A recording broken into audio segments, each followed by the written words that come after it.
Mais heureusement, il y a quelques voix un peu discordantes de ça, heureusement, comme le célèbre Newman se convertit du protestantisme, enfin de l'anglicanisme, qui rejoint l'Église et qui, par la profonde connaissance qu'il a de la tradition de l'Église et de son enseignement vrai et profond, donne une note tout à fait différente en disant moi, j'obéis d'abord à ma conscience. Ma conscience, c'est le guide que Dieu m'a donné. Elle n'est pas infaillible, ma conscience, donc je vais essayer de l'éclairer en sachant ce qu'enseigne l'Église, ce qu'enseigne l'Écriture sainte. Mais ma conscience, je n'ai pas le droit d'aller contre ma conscience. Et alors, il écrit ça dans une lettre au duc de Norfolk, qui l'avait accusé, disant puis que vous êtes devenu catholique, vous obéissez au pape, et bien vous avez mis votre conscience dans votre poche. Eh bien, il disait pas du tout, au contraire, la foi catholique m'a donné encore un plus grand amour de la conscience. Et alors, dans un banquet, il levait son verre en disant je lève mon verre à la conscience et au pape. Comme ça, il avait pour tout le monde, hein, au pape et à la conscience. Je ne sais pas dans quel ordre il le mettait. Alors évidemment, nous sommes habitués à ce que les papes du XXe siècle ont réussi, parce que ce n'est pas simple, parce que c'est vrai que ce libéralisme de la Révolution française était un danger, on ne va pas dire le contraire, en plus c'était lié à un individualisme total, ça allait de pair avec une société qui était profondément injuste par certains côtés, puisque l'argent et... alors bien sûr, il y avait une certaine égalité, mais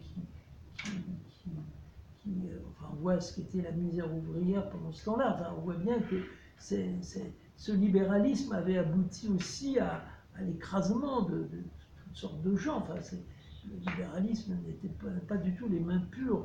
Donc on comprend que l'Église réagit contre lui, mais l'erreur, c'est sans doute, comme toujours, quand on réagit à un excès, c'est de prendre l'excès inverse.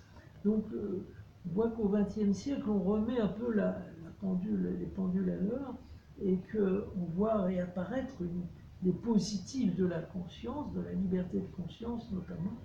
Bien sûr, on pense à Jean-Paul II, mais Vatican II, dans Dignitatis Humanae, a une réflexion je pense, très importante, dans laquelle il dit pourquoi c'est important que les gens aient la liberté d'exprimer, de penser ce qu'ils veulent. C'est parce que sans ça, ils ne pourront pas chercher la vérité. Si on est dans un climat de contrainte, on sait que si on dit une chose, on va se faire taper dessus, on ne cherchera pas vraiment la vérité. Alors peut-être que c'est un danger, peut-être que de laisser circuler des idées qui sont vraiment dangereuses et mauvaises, c'est un danger, mais après tout, Dieu a lui-même couru le risque que les hommes pêchent. Donc on ne peut peut-être pas empêcher les gens de penser de travers, mais si on veut qu'il y ait une recherche de la vérité, il faut qu'on court ce risque, hein, pour que l'homme puisse s'élever vers Dieu et répondre personnellement à son appel.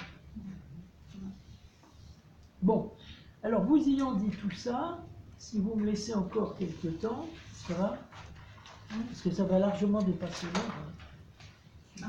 Ça va? Je ne vous ai pas complètement découragé? Alors d'abord, on va s'interroger sur la liberté.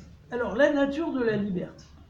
Alors, moi je suis un conditionnel de Saint-Anselme, donc disons que la liberté, en fait, c'est deux choses.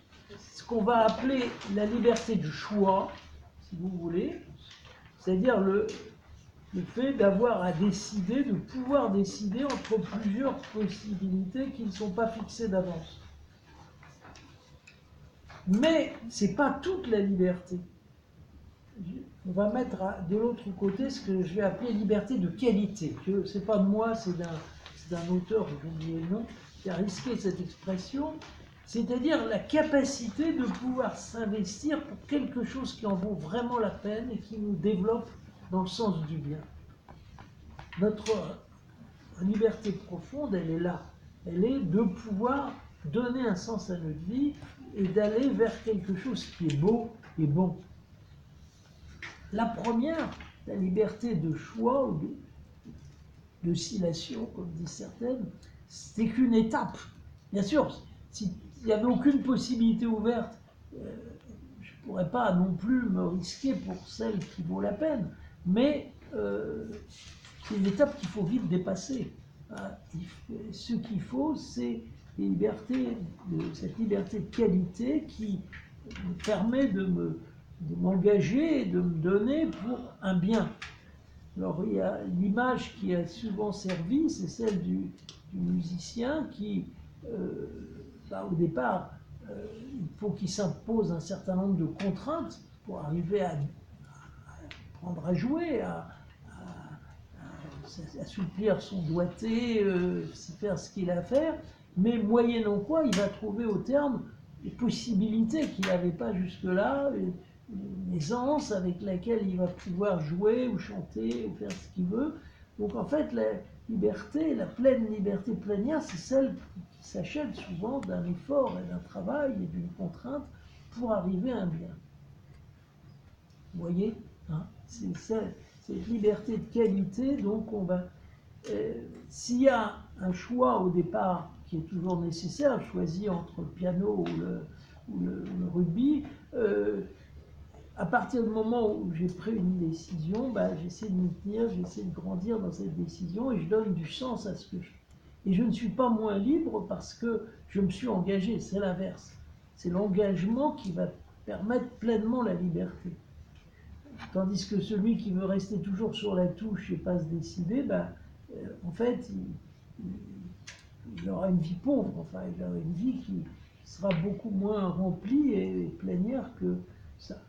Donc la fille, alors ça vaut évidemment de l'amour notamment conjugal, c'est-à-dire que on n'est pas la liberté, contrairement à ce qu'on croit, c'est pas dans l'union libre ou dans l'union où on ne s'engage pas, c'est au contraire celle où on accepte de cheminer durablement et sérieusement avec quelqu'un pour dépasser son égoïsme et réaliser quelque chose de beau ensemble. Alors, il faut comprendre que notre liberté est malade. C'est-à-dire que, de facto, nous voyons bien que cette capacité de s'élever vers le bien qui est inscrite en nous, en même temps, elle ne se développe pas toujours de façon harmonieuse et facile, voire même souvent elle retombe. Et à ce moment-là, eh bien, les conséquences sont graves parce que plus l'homme s'éloigne de son bien, plus il éprouve une pesanteur.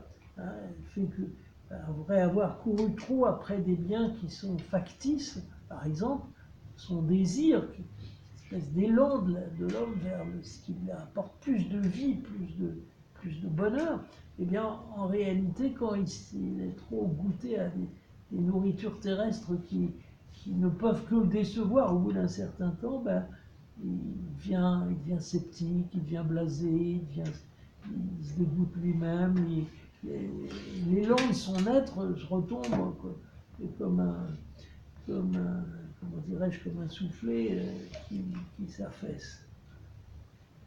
Surtout que, eh bien, quand on n'a pas donné à ce qui en vaut la peine la première place, il faut dire, on devient de plus en plus esclave de ses habitudes, de ses fantaisies, de ses craintes aussi, parce que si je fais ça, je vais être mal jugé, si je fais ça, je ne pourrais pas avoir tel avantage. Enfin, et cette expérience de ne plus être libre du tout parce que justement on a cru trop agir sans donner à sa liberté une orientation, une flèche en quelque sorte, et qu'on est à la merci de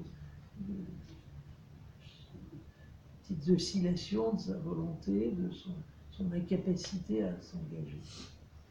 Donc c'est face à ça que Jésus vient voir le paralysé de Bethesda et dit « Veux-tu guérir ?» Parce que le pire, c'est qu'on ne veut même plus guérir à partir d'un certain moment. C'est qu'on n'a même plus envie de guérir. C'est l'histoire de l'homme qui meurt de froid. Au début, il se dit « Il faudrait que je bouge un peu », puis peu à peu le froid le gagne, et plus il est inerte, plus ça sera un effort terrible de sortir de ça, parce que le sang mettra circuler à nouveau dans les membres, et ça serait extrêmement douloureux.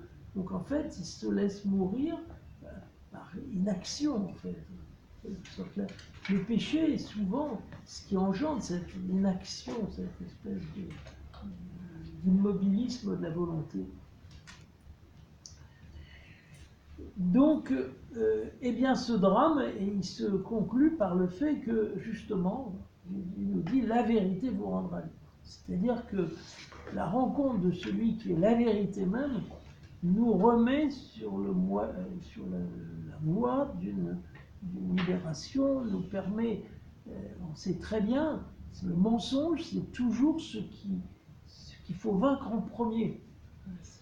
Tant que je me cache parce que j'ai peur, tant que je ne fais pas la vérité en moi, eh bien je ne peux pas retrouver ma liberté. Vous savez, c'était l'analyse que faisait dans les régimes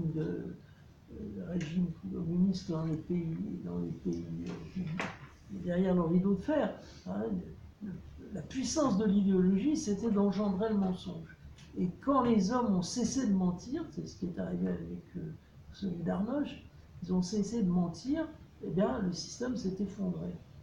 Eh bien, ce qui est vrai au niveau politique est vrai au niveau de notre propre vie.